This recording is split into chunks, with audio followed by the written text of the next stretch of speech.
LWO1 WeatherNet. Liftoff conditions looking pretty good. ESPS is ready for launch. Ignition. Liftoff. Falcon 9 has cleared the tower.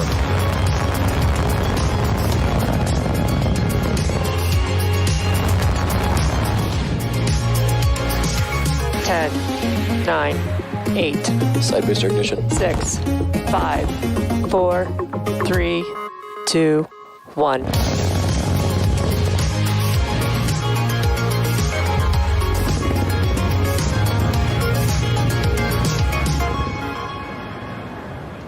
Good evening. It's Thursday, November 5th, and on your screen is a live view of Falcon 9 waiting its 6:24 p.m. Eastern Time launch from Cape Canaveral Air Force Station in Florida.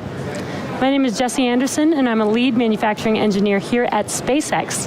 Welcome to our webcast coverage for GPS-3 Space Vehicle 4 for the Space Force. The U.S. Space Force satellites provide mission-critical global access, persistence, and awareness for our national security and have become vital to our global community and world economy. The Global Positioning System, or GPS payload, will provide a diverse range of navigation and timing services for both civil and military purposes. Today's payload will join 31 operational GPS satellites already on orbit and will help to serve over 4 billion users worldwide. And as you may recall, about a month ago, we stood down from Falcon 9's launch attempt of this mission due to an auto abort during engine ignition caused by early start behavior on 2 engines. This was a good abort by Falcon 9. The rocket did exactly as it was programmed to do when the data indicates something doesn't look as we expect it to right before liftoff. We sent those 2 engines to Texas for further testing, and it turned out that there was a blockage in a vent passage that leads to a relief valve on the gas generator. The blockage was caused by a masking lacquer residue that had hardened during the build process, but once we removed it, the gas generator was restored to normal behavior during subsequent testing. This was a really great find. It allowed our teams to fix something that is very subtle but can have some negative impact on the engine behavior, as well as allowed us to make sure that we can prevent this from happening again in the future. The 2 engines, which first exhibited the early start behavior on this booster, were replaced with new ones, which were tested again during our full duration static fire. Both engines look great, and the rocket is healthy for flight today. So let's take a closer look at the vehicle that will launch the GPS-3 satellite. On your screen is a view of Space Launch Complex 40 with Falcon 9, our 2-stage liquid-fueled launch vehicle getting ready for liftoff. Falcon 9 stands 229 feet or 70 meters tall, which is slightly taller than a 21-story building. The bottom 2/3 of the vehicle is a brand new first stage. Its job is to accelerate the vehicle all the way to the edge of space, where it will drop off the second stage carrying the payload. Tonight we will be attempting to recover the first stage on our drone ship, Of Course I Still Love You, and there you can see it on your screen right there in the middle of the Atlantic Ocean. What's really exciting is that this specific booster is planned to support the GPS-3-5 mission next year, which will be the first time that the U.S. Space Force has agreed to fly a flight-proven booster. About 2.5 minutes into flight, the first and second stage will separate, and the second stage will ignite its single Merlin vacuum engine to carry the GPS satellite to a highly elliptical orbit. Separation from second stage will occur approximately 4,000 kilometers above Earth, and then the satellite will perform berms to raise its position to enter a circular MEO, or medium Earth orbit, and reach an apogee of approximately 20,200 kilometers above Earth. An apogee is basically just the furthest point from Earth, or the highest point that the satellite will reach in orbit. Inside of that structure on your screen, this is at the very top of the rocket, is where the GPS-3 satellite sits, and that structure is what we call the payload fairing, which is about 17 feet or 5 meters in diameter and about 43 feet or 13 meters tall.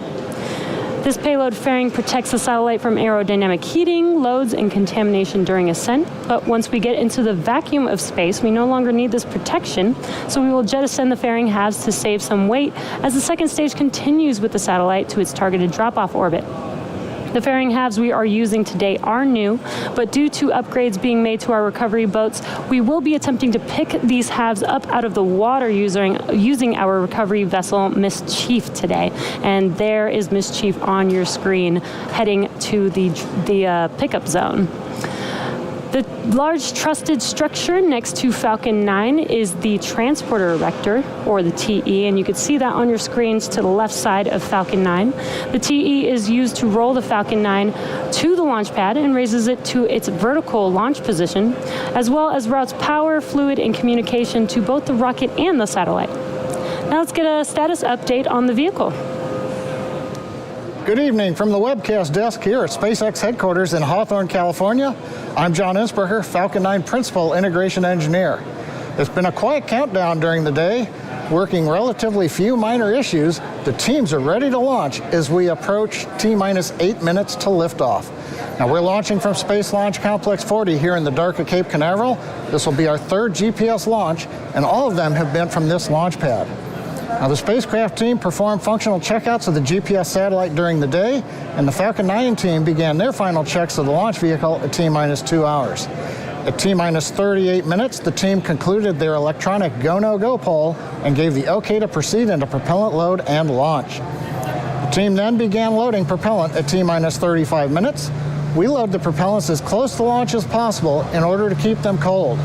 Both the first and second stages use the same propellants, as the second stage Merlin engine is very similar to those on the first stage. This allows us to make the second stage like a shorter version of the first stage, and this commonality is one of the many reliability features in the Falcon design. Now our fuel is a refined form of kerosene known as RP1. Our oxidizer is super chilled liquid oxygen called LOX. I mentioned keeping the propellants cold. We chill the liquid oxygen as cold as we can get it, allowing us to load more into the booster. Now currently the second stage is fully loaded with RP1 fuel, and the first stage continues loading for another minute. Liquid oxygen is also loading on both the first and second stages right now. We're also loading helium into storage vessels on the first and second stages. During flight, we'll take this cold helium, run it through heat exchangers on the Merlin engines. That heats the helium up, and as it expands, we use it to fill the empty volume in the propellant tanks that's created as the engine pumps pull the propellant out of the stages. Now, you just may have heard a moment ago, we're inside of 7 minutes. We have begun engine chill in. That will cool the turbopumps and avoid thermal shocks when we start them at T-minus 2 seconds as part of the ignition sequence of the Merlin engines. The spacecraft team has transitioned the GPS payload to internal battery power, occurring just as we came on the air at T-minus 13 minutes. That is their last major activity required before launch. Currently, the range is green, ready to support. The weather, the only thing we've really been watching is the ground winds. They've been marginal, but for the moment, everything continues to look good. We've got about 17 miles an hour from the east. That's within limits. Now, if we do have to call a hold on today's launch, we have a backup opportunity tomorrow with liftoff time scheduled a few minutes earlier at 6:20 p.m. Eastern Time. Now all systems continue to be go for a liftoff just past 6:24 p.m. Eastern Time. As we mentioned earlier, today's mission is for the U.S. Space Force launching the GPS-3 Space Vehicle 4 payload. Now we'll hear from the Air Force's Lieutenant Colonel Margaret Sullivan and Lockheed Martin's Tanya Ladwig for more information on tonight's payload.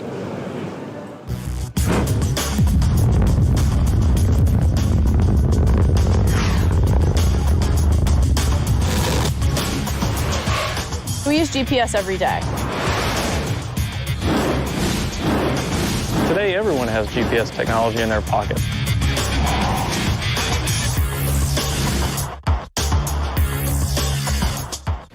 It's 25 years of space-based position, navigation, and timing, supporting the entire world. GPS touches the lives of everyday people all the time.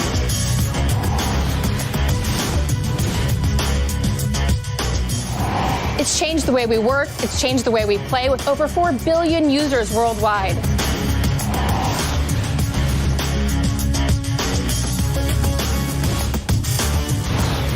We're already preparing for the next generation of GPS satellites with our GPS-3 follow-on contract, and we're inserting greater technology for greater capability.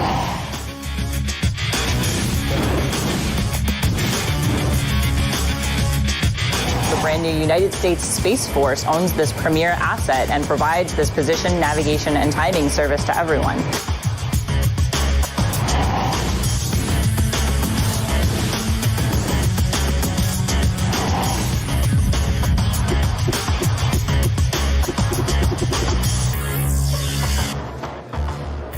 We're currently less than 4 minutes from liftoff. Everything continues to be go for launch. What we're watching right now is the strongback has just retracted to the pre-launch position. It's about 2 degrees from the rocket. At liftoff, hydraulics will move the strongback the rest of the way back about 45 degrees from the rocket. Now, first stage fuel loading did complete at T-minus 6 minutes. Strongback retracted. We're continuing to wait for first stage liquid oxygen load to finish up in about half a minute here, followed a minute later by second stage completion. Now, a minute before liftoff, you'll hear the announcement Falcon 9 is in startup. That means the rocket's own internal computers are controlling the launch countdown on the rocket. Once the engines are confirmed to be at full power, the flight computer on the second stage will then command the ground hold downs to release the rocket right at T0. The satellite team continues to monitor status and health of the GPS-3 located inside the fairing that you can see on the screen. Verification.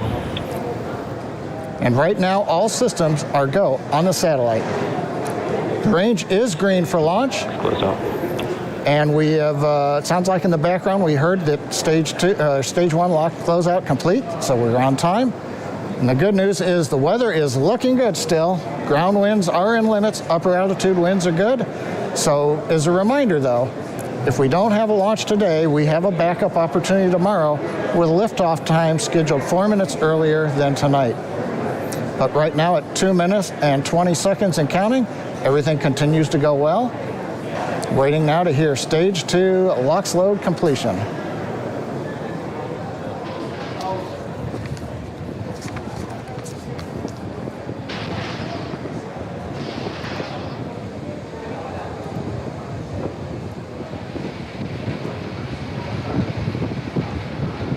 Stage 2 LOX close out. T-minus a minute, 51 seconds, and we've heard the stage 2 LOX loadout call. We're now, since we're finished loading liquid oxygen onto the second stage, we have to drain the line back that runs the length of that strong back you can see next to the Falcon 9. And as we do that, we'll vent off pressure, and that'll create the large white cloud that you see around the strong back and maybe the rocket, depending how the wind's blowing. That's nominal. That's what you see right there. That's just us bringing everything back down the line as we're closing out propellant and pressure loading on the Falcon 9.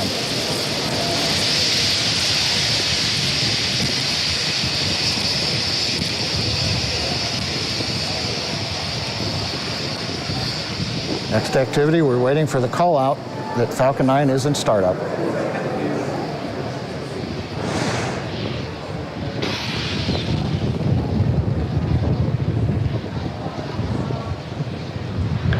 Falcon 9's in startup. There it is. Computers have taken over the Falcon 9. We're pressurizing first and second stage tanks for launch. Waiting for final go. The mission director, stage go for launch. Mission director has given the go for flight. Everything continues to look good. Pressurizing the tanks one final time here to get ready for liftoff. But right now at T-minus 30 seconds and counting, all systems are go for the launch of Falcon 9 with GPS-3 Space Vehicle number 4.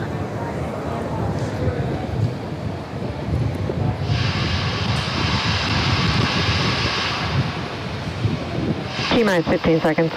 Falcon 9's configured for flight. 10, 9, 8, 7, 6, 5, 4, 3, 2, 1, 0. Ignition. Liftoff. Go Falcon. Go GPS.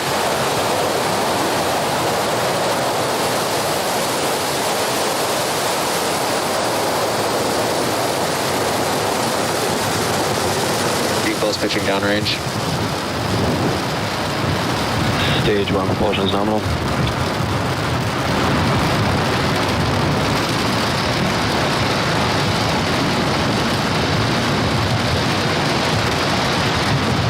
Seconds into flight, propulsion says the Merlin 1B engines are nominal.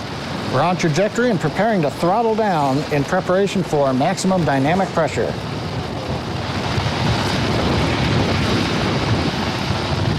And we're heading into the throttle bucket as we power down the Merlin engines.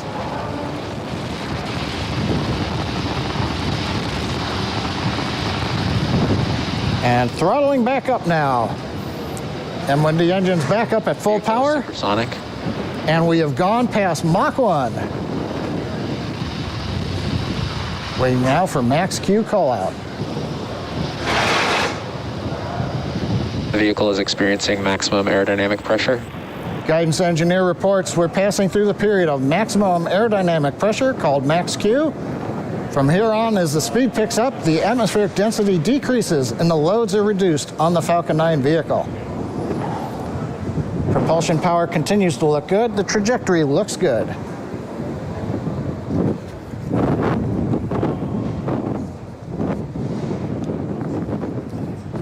MVAC engine chill started. The engine chill in call out on the MVAC second stage engine indicates we've begun chilling that turbopump like we did with the first stage engines, getting ready for ignition of the upper stage engine. Now coming up in just over 30 seconds, the usual 3-sequence event that'll happen in rapid succession. Main engine cutoff will shut down the 9 Merlin 1D engines you can see glowing there in the night sky. Stage separation, and then we'll get startup of the second stage engine.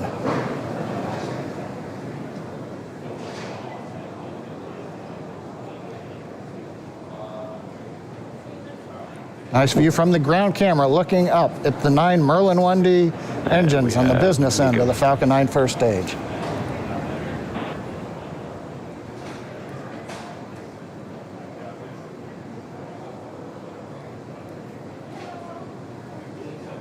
Stage separation confirmed.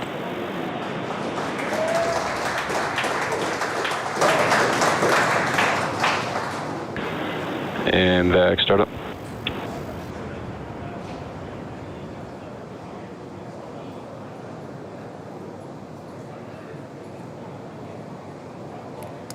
So we've had a good separation. MVAC up on power. On the left screen, the first stage continuing to coast downrange as it begins to deploy those large titanium grid fins. Trajectory continues to look right down the middle. Both stages are following nominal trajectories. Guidance confirms we're on nominal trajectory with both stages.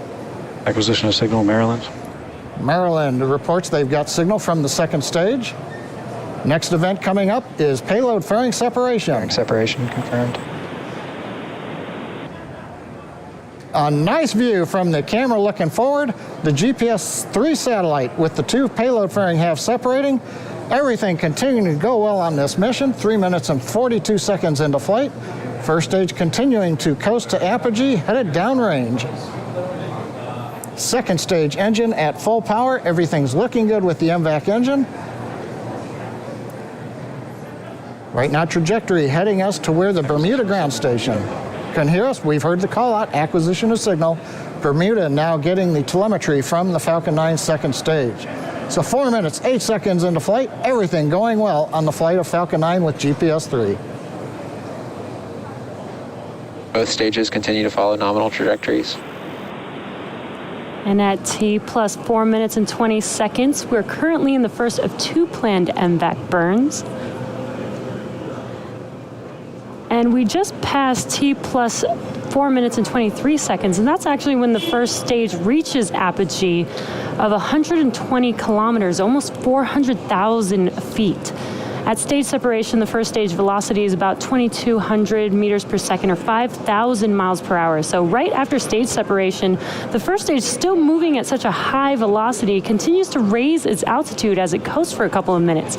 Basically, the first stage almost doubles its altitude from stage separation, which occurred at about 69 kilometers, or 226,000 feet. So when it reaches apogee, and then it starts its return back to Earth. And again, apogee is the highest point, or the furthest that it is away from Earth in the trajectory of the first stage. Now the next major milestone that you'll be able to see on your screen is the first stage's entry burn. For the entry burn, we relight the center E9 engine, and then partway through we relight the E1 and E5 engines, so that we have a total of 3 M1D engines, helping to slow the vehicle down as it passes back into the Earth's atmosphere. We're just about 40 seconds away from that entry burn beginning. Today's entry burn should last about 27 seconds long. Both stages continue to follow nominal trajectories. And you heard that call out that both stages are looking good.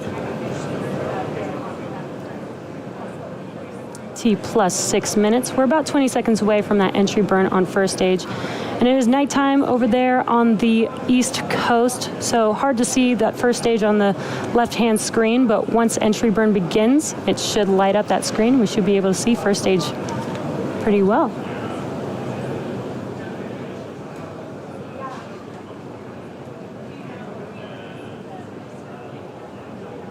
Stage 1 entry burn startup. And there's that entry burn starting up. Stage FTS is saved. Stage 1.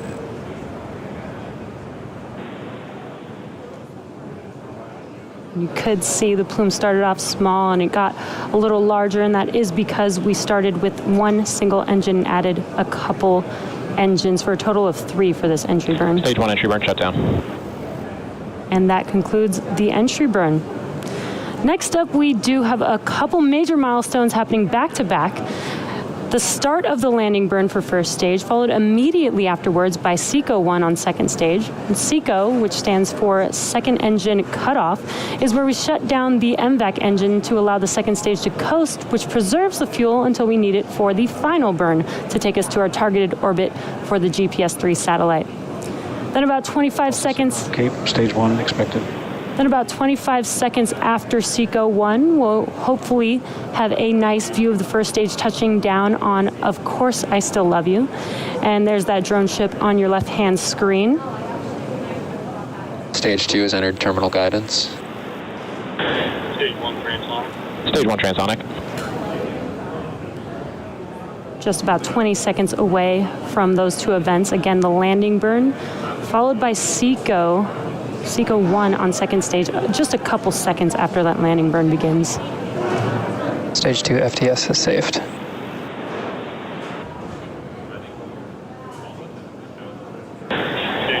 Stage 1 landing burn.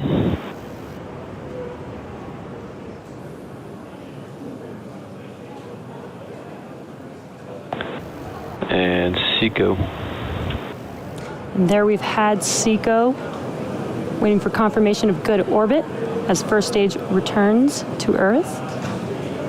Stage 1 landing leg deploy. Nominal parking orbit. There's good orbit, and at the same time, we have touchdown of our Falcon 9 on, of course, I Still Love You. And again, that did happen at the same time, so we did have SECO and good orbit of our second stage. 2 expected. And there you can see on your left-hand screen, first stage landed on, of course, I Still Love You. This marks the 16th Falcon 9 landing just this year and the 64th of all time. And we're looking forward to seeing this booster take its second flight on the next GPS mission next year.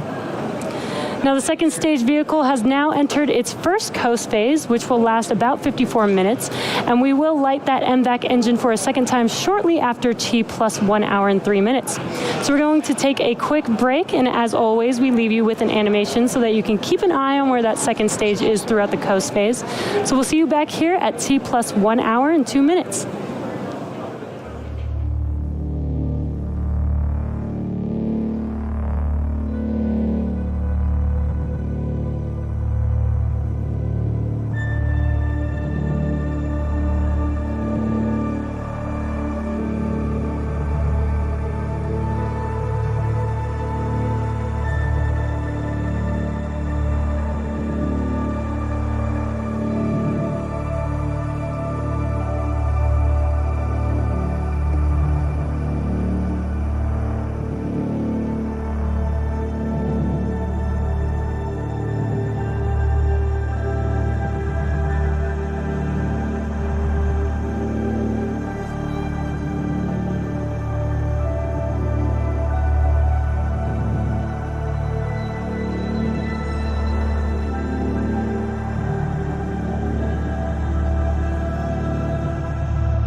Also signal Maryland expected.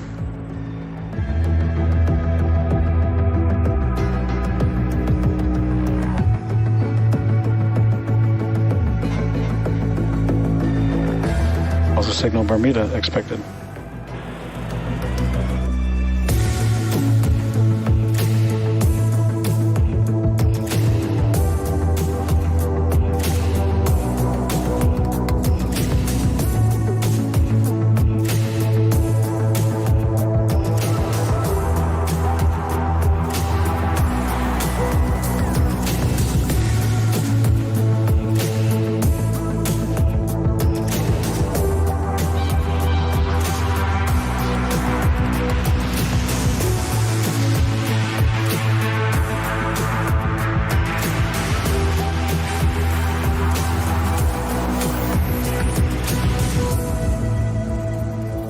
Also signal New Hampshire expected.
Also signal Newfoundland expected.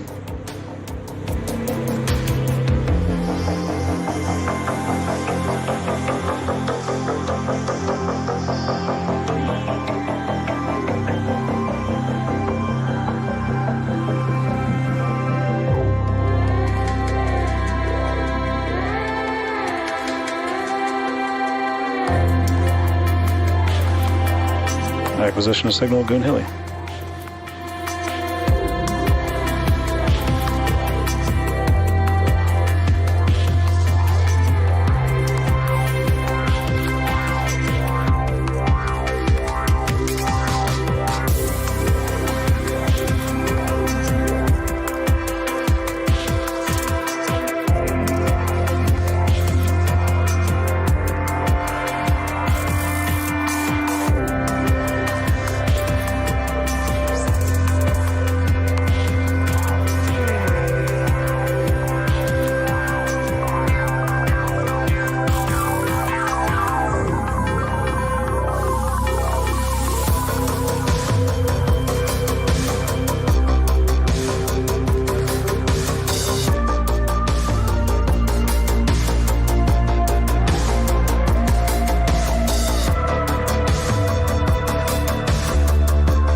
Acquisition of signal at Oak Hangar.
Also signal Goonhilly expected.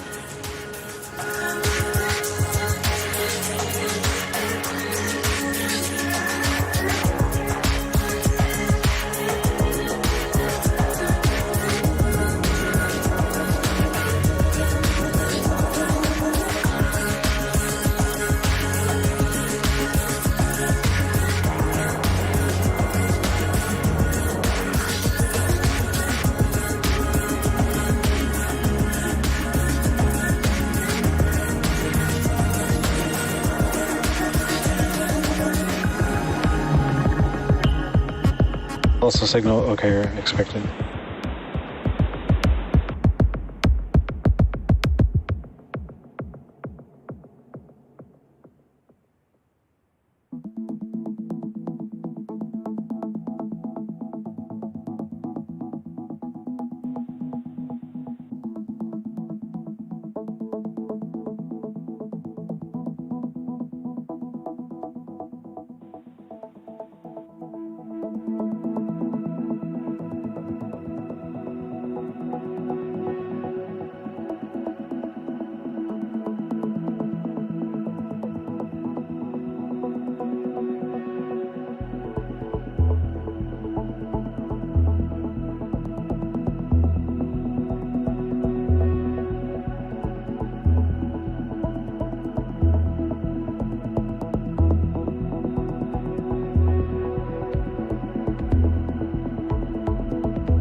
Positional signal, Diego Garcia.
Also signal Diego Garcia expected.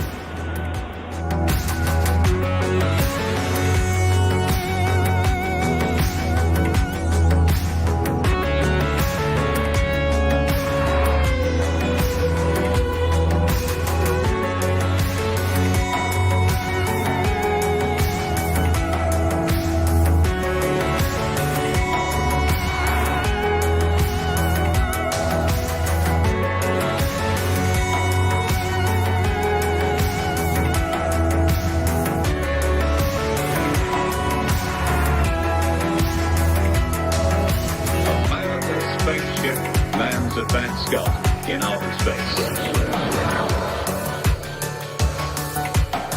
In outer space, outer space, outer space. What precisely kind of information do you want from the study?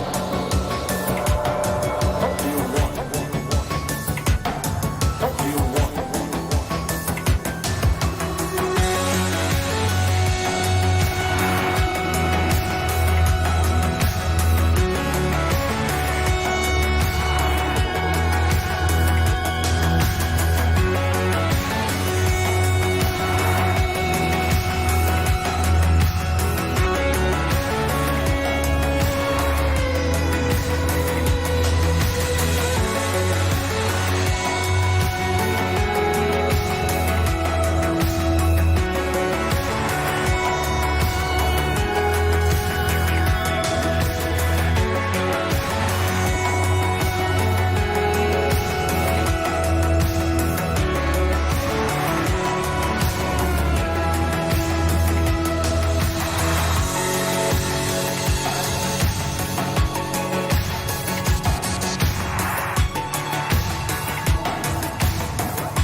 Second rocket ignites and takes off.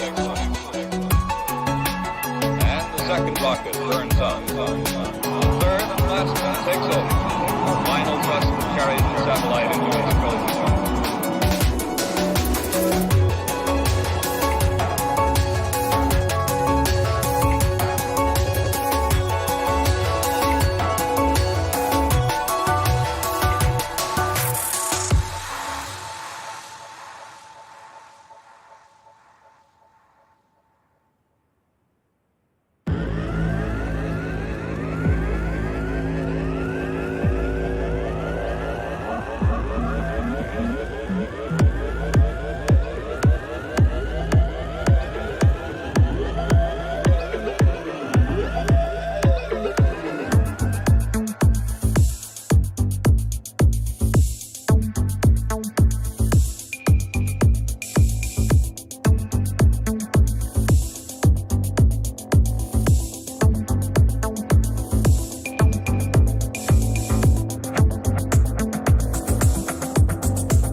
Position a signal, Tasmania.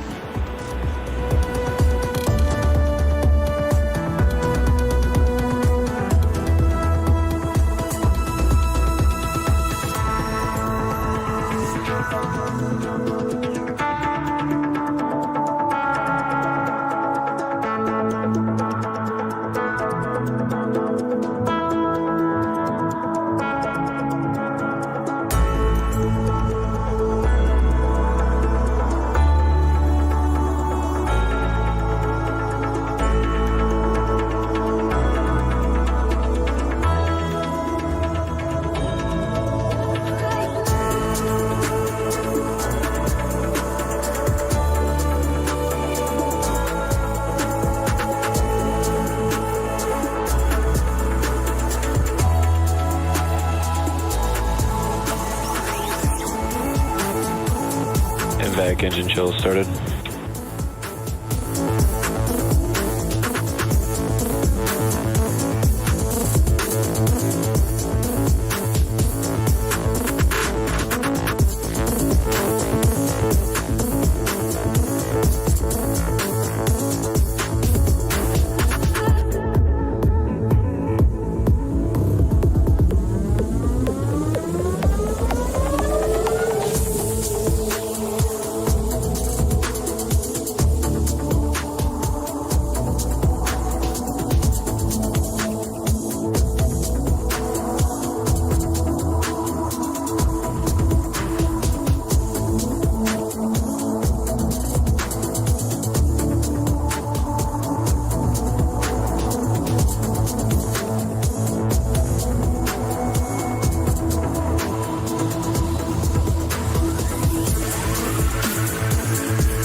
Welcome back to the webcast of the Falcon 9 mission carrying GPS-3 Space Vehicle 4 for the U.S. Space Force. To recap what's happened so far this evening, we had a smooth on-time liftoff at 6:24 p.m. Eastern Standard Time.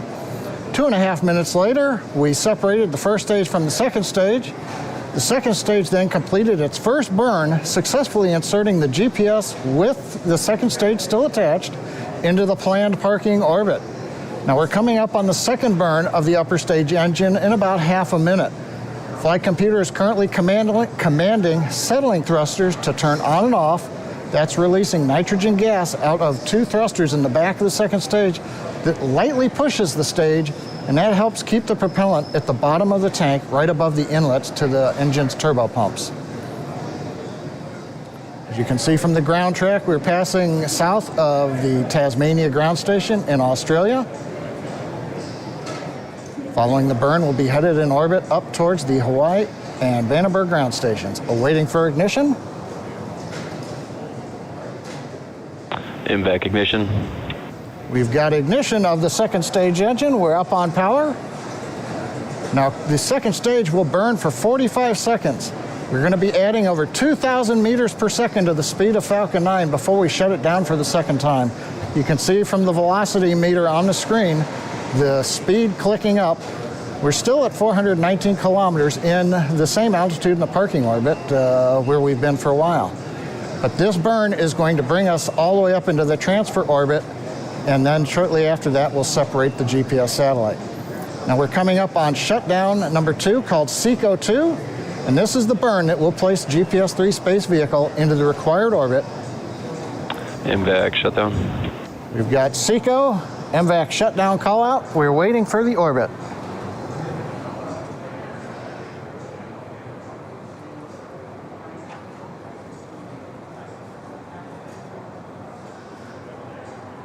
Nominal insertion orbit. The guidance, navigation, and control engineer has called out a nominal orbit. Looking at the data, it's an excellent looking orbit. So second stage in a good orbit. GPS spacecraft is still attached to the Falcon 9 at this time. Now we're going to go through a series of events to get ready for separation. A little bit after we have finished a short coast, we are going to start a slow spin of the second stage. That's going to help stabilize the GPS satellite when it's released from the second stage. We also have to wait until the orbit takes us into range of the 2 Air Force satellite ground stations, one in Hawaii, one in California. We've got to make sure that the ground stations can be in contact with the GPS satellite before we release it. So all of this is going to take 24 minutes to get into the right situation at the right spin rate. And that satellite separation is planned to occur at about T+1 hour and 29 minutes. So we're going to pause the commentary now during this coast, but we will come back just before planned separation in about 23 minutes. We'll be back with you at T+1 hour, 28 minutes, and 30 seconds.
Also signal Tasmania expected.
Acquisition signal Hawaii.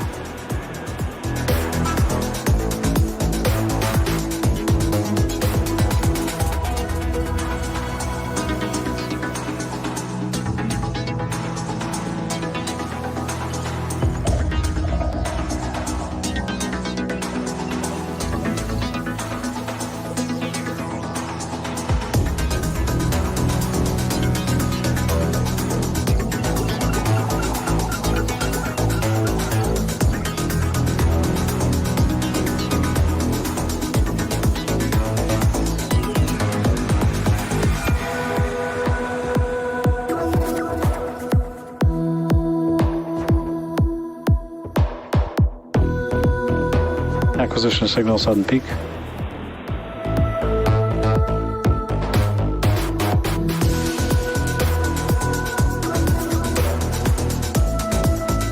Acquisition signal Cook.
Acquisition signal South Texas.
Welcome back to our launch coverage of the GPS-3 Space Vehicle 4 mission for the U.S. Space Force. If you're just now joining us, we had an on-time launch at 6:24 p.m. Eastern Time, followed by a successful ascent, stage separation. First stage came back and landed on Of Course I Still Love You, and 2 second stage engine burns. We have just one more major milestone coming up to complete today's mission, which of course is the deployment of the GPS-3 satellite from Falcon 9's second stage, just about 15 seconds from now. Currently, the second stage is rotating to stabilize the GPS-3 satellite, and we're currently in view of those 2 customer ground stations on the western U.S. that John mentioned earlier that are necessary to connect to prior to deployment today. We've got a nice live view of that GPS-3 satellite. Payload deploy confirmed. And there confirms the deployment of the GPS-3 satellite as it's drifting away from Falcon 9 with a nice sunlit view there. This confirms a successful spacecraft separation, and that completes our primary mission, which will bring today's webcast coverage to a close. And it's a great view of the GPS satellite drifting slowly away from the Falcon 9 second stage, and it's a great way to bring a webcast to an end. We'd like to thank the U.S. Space Force for entrusting us with today's GPS-3 Space Vehicle 4 mission. Now, we look forward to the additional GPS missions we will be supporting in the future. Special thanks this evening to the 45th Space Wing for range support, and to all of our viewers, thanks for joining us for today's mission, and have a good weekend.